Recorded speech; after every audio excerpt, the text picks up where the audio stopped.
Hi everyone, it's Marissa here from Rise High and you've tuned in to Rise High Live.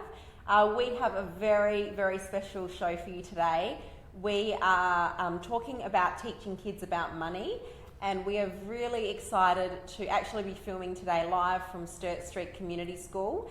And we're joined by the lovely Belinda Clarke, who is a wonderful teacher here at the school, and also a teacher who's been involved in the Rise High Rookies program that we run for the last couple of years, and this will be the third year, I believe, that we're coming into Sturt Street Community School. So Sturt Street are doing lots of wonderful things in the area of financial literacy, and we thought it would be great to get a teacher's input as to how we can better prepare our children for the future when it comes to them managing their money and making good money management decisions later on down the track. So we're super excited. As you know, if you're part of our community, Rise High Financial Solutions is really committed to empowering young Australians and giving them financial literacy skills and money management skills and habits that are going to help them to make really important decisions as they grow up. We believe that good money management is an essential life skill that every Australian needs. And it's really important to embed these skills in young Australians at an early age. So that's what we're going to be talking about today. And for all of you out there that are parents, we're hoping to have a bit of a chat about that. I'll share a few of my ideas on how I teach my children about money. I've got 2 young children as well. And hopefully we'll get some insight from Belinda about what teachers and parents can do to better prepare their children for the future.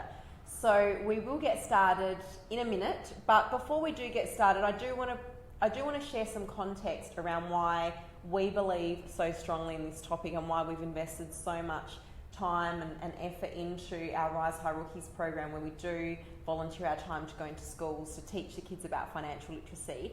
And that brings us back to the Australian report card on how Australians are actually managing their money. The sad reality is that many adults really struggle in the area of financial literacy and money management, and we really want to do our part to try and change that. So, just a few scary statistics. I've got the report card here. Based on the research, 63% of Australians report having had a cash shortfall between paydays in the last year. I find that quite alarming, that 63% of Australians struggle to make it from pay to pay and actually have a shortfall of funds, which means their bank account's empty and that they're having that stressful feeling of having to wait for the next paycheck to come in. So that actually really concerns me. The other concerning statistic is that 24% of Australians report they couldn't raise $3,000 in an emergency. Once again, quite an alarming statistic, because emergencies do happen. Things break around the house, people get sick. There are things that happen. For 24% to struggle to actually save that amount of money to fund that emergency is quite a problem, quite a worry. We've also obviously got issues when it comes to credit cards. We've got Australians owe $34 billion on credit cards, which is an average of $4,400 per card holder. So obviously, credit cards do have their place and they are good for certain things, but they're only a good tool if you know how to manage them and use them. They can be quite a nasty tool if they get the better of you. So that's the other alarming statistic. And I guess the other one that I wanted to point out, there's quite a few things on here, but the other one that I thought was really important is that it's clear that Australians are not preparing for their future adequately enough. So the average superannuation balance at retirement is currently $105,000 for women and $197,000 for men. The ASFA, a retirement standard, actually recommends that the minimum that a single person needs for a reasonable retirement is $430,000 in super. So this is well and truly much higher than what the average person is retiring on currently. So I believe that there's room for improvement across the board, and I believe that it starts with education, and I believe that it starts with education at a young age, and that's why this belief is shared by the entire team at Rise High, and that's why we put so much effort and energy behind the Rise High Rookies program, because we believe that if we can install those habits in children at a young age, then it will flow through.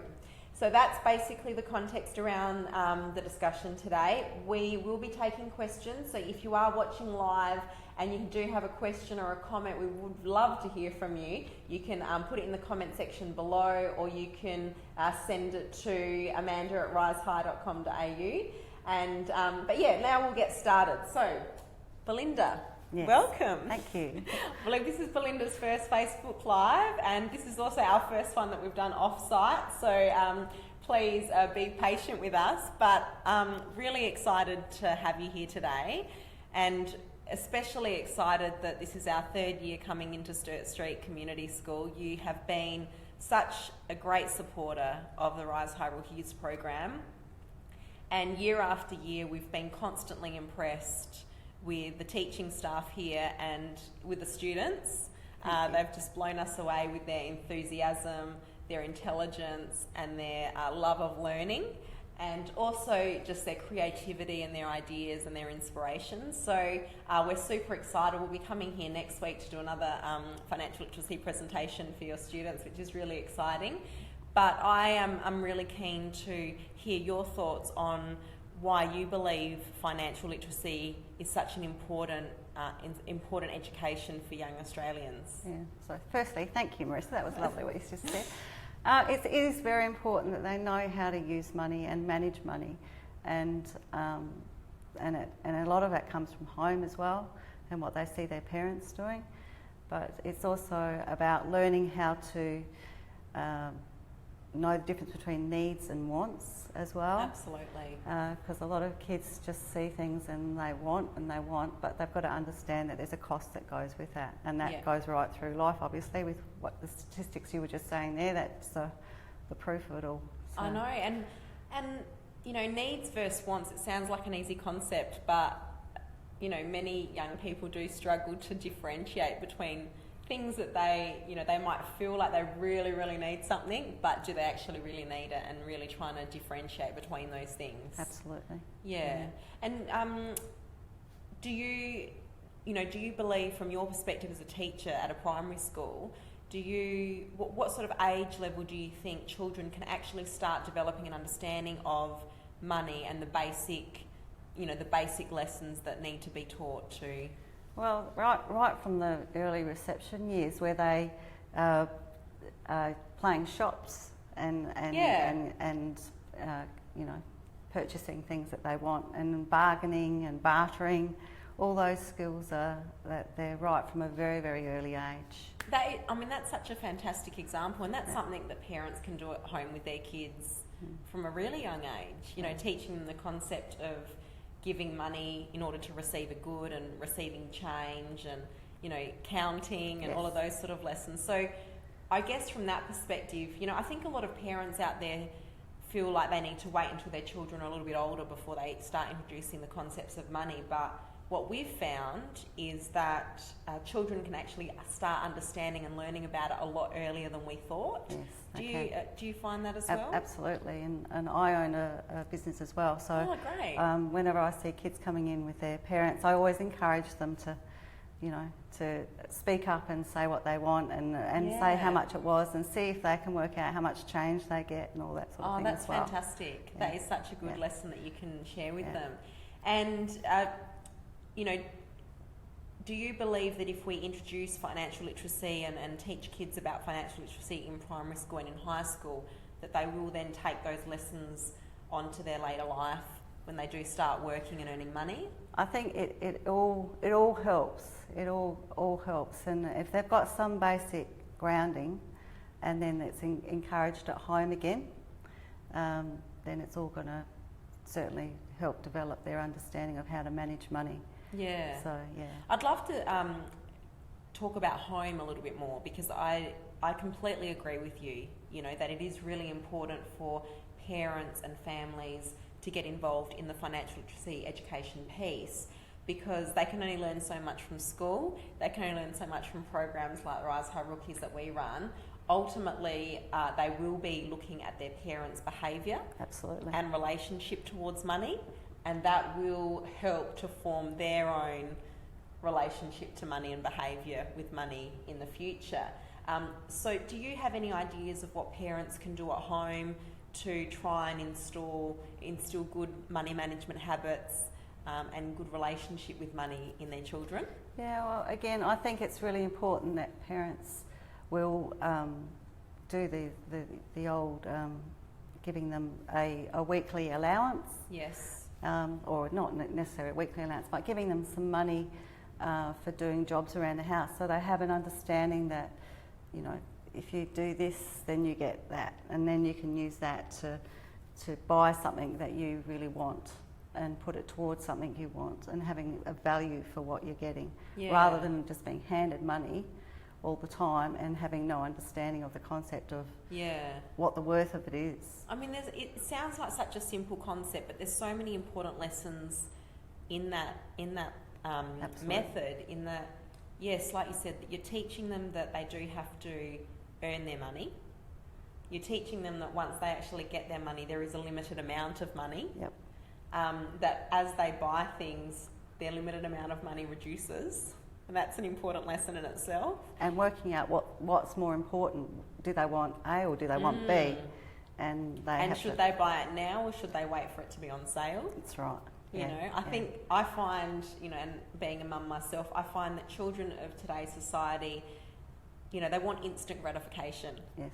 And part of good money management habits is to have delayed gratification, to realise that sometimes you can't have everything you want at the moment that you want it. No. You know, sometimes it is best to wait a little bit of time, you know, wait a while until it goes on sale, or wait to think about whether do you actually really need that. Yeah. Because in the heat of the moment of being in a shop, they might see a brand new toy or a brand new IT device or something, and they just have to have it. Yeah, it's that impulse, isn't it? It's the impulse. But then if they sleep on it for a few days, you know, then the next shiny thing comes up and they forget about that. I wish I had that instead of that. That's right. So I think there's so many important lessons there that parents can teach their children. And also, when they do buy that item that they want, then they have a real appreciation for having it. Absolutely, because they've worked for it. Yes, yeah. You know, they will respect it more than if they were just given it to. Yeah. I think that's so important. I think the other thing, obviously your expertise is with primary school students, but I'm going to move the conversation to older children as well, because I believe that it's really important for older children to start getting exposed to things like tax, you know, superannuation, as soon as, you know, even things like the terms like PAYG, withholding, you know, credit cards, understanding what credit cards are, understanding what mobile phone bills mean. And I believe that parents should really start having discussions about those things with their teenagers as they're approaching their working life. So I wonder whether you have any thoughts or ideas on that as well? Well, I think our Year 7 teacher certainly delves into those things with the kids, and they're very much into the entrepreneur type things. We've had I love that. fundraising that they've solely run to make it possible to go to Canberra. Oh, isn't that fantastic? And the Year 7 students have run that. And that was all about making a lunch, you know, every week for a group of classes, and then they had to prepare the menu, they had to do the shopping, they had to then prepare the food, and then serve it and clean up, and also do all the finances with it, and collecting money and counting and being accountable for everything. So at the age of 12, they're already little entrepreneurs. Yep. I mean, I think that's one of the reasons why we've loved coming to Sturt Street, is because there is a real sense of that you are teaching entrepreneurship, that you are teaching financial literacy, and I think that it's just a fantastic pathway of learning for the students. So I'm really, really impressed with. Well, at the moment we're really moving towards where children are now designing, not designing, they're coming up with a problem they want to solve, and they're doing the design around how they're going to solve it, being with financial processes as well. That's excellent. Yeah. And I also want to ask you about your perspective and your feedback on how you found the Rise High Rookies program. Obviously, this is we have come in for the last 2 years. This will be our 3rd year. So in general, how have you found the program? What have your students got out of the financial literacy sessions? My students have loved it. and they loved Richard and James that came. Yeah. And their first comment was when they came, oh, there's these two men down there, and they're tall and they're really nice. And they got their attention straight away, so that's good. No, but they're very engaging and very positive, so they've really enjoyed it. And I've got volunteers today who are going to talk as well, and to Marissa, and they're more than keen to come up here and give their perspective. Yeah, we actually had something really, really great happened to James soon after the presentation. He was at his son's soccer practice, and a student ran up to him that was from Sturt Street and says, "Hi, Richard," because James and Richard look quite similar, but he remembered James and Richard from the presentation, and then he started talking to them about what he was saving for, and it was a really nice moment, I think, for both of them, because it's really nice from our perspective to know that we have left something meaningful and positive for the students, that they actually then go away and talk about what they're saving for and start thinking about their own ideas. Yes. So would you recommend the Rise High Rookies program to other schools and community groups in Australia? I love getting people of with their skills coming in and teaching it, because you've got the skills and the knowledge behind it, and then we can feed off that as well and add to what our perspective is at schools. So and as I said, the students loved it, absolutely loved it. Yeah. Did you find that the level of the presentation was appropriate for the students in terms of engaging them? And yeah, and the chocolate frogs helped too. Yeah, that's right. A few little pieces of bribery. Yeah. I believe they also really like the money boxes as well. They're pretty cute. They did. Yeah. Well, look, we really do appreciate your feedback, and on behalf of the full Rise High team, and especially James and Richard, really appreciate you having us again for a third year this year, and really want to commend you on the work that you're doing here with students across the entire school in the area of financial literacy and entrepreneurship. I think it's wonderful for your students, and I think you're giving them a foundation that will serve them really well later in life. So well done on that, and thank you for sharing your thoughts and ideas with us today. No worries, thank you. Thanks, that's all we've got time for today. Thanks for tuning in. Next week is Global Money Week. You can register your school, and it doesn't necessarily need to happen next week. It can happen over the course of the year. So we will include the link to the registration page under the video here in the comments. So please get in touch with us, register your school or community group. We'd love to come out to your school too. Thanks. Bye. Bye.